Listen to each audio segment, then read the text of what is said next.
به نام خدا سلام عرض میکنم خدمت همه دوستان محترم. کیسی که میخوام خدمتتون معرفی کنم یک آقای جوانی بودن که به دنبال کار اکسیدنت دچار هد تروما و مدتی در آی سی یو بستری بودن و براشون تراکیوستومی انجام شده بود و بعد از اینکه دکانولیشن شدن یک فیستول در قدام گردن، فیستول تراکیوکوتانئوس وجود داشت. برای ایشون ابتدا فایبر اپتیک برونکوسکوپی لارینگوسکوپی میکنیم که مسیر راه هوایی رو بررسی کنیم که ببینیم فیستول آیا بستنش کمکی بهشون میکنه و راه هوایی باز میمونه یا خیر.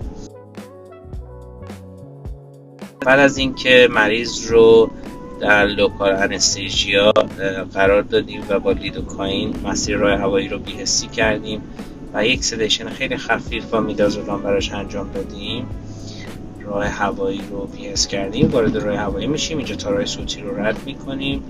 اینجا مسیری هست که برایشون تراکیوستومی شده. فیستول رو در ساعت 9 حدوداً مشاهده میکنیم. رینگ‌های تراشه کاملا مشخص هست. وارد تراشه میشیم و وقتی که برونکوسکوپی میکنیم قطعا راه هوایی رو باید تا پایین بررسی کنیم، خیالمون راحت بشه که مسیر در سرتاسر خودش باز هست. در این انجام دادن این تکنیک فقط به بیمار باید بگیم حرف نزنه، یک کانولای نازال گذاشته باشه و بیمار از بینی آروم نفس بکشه.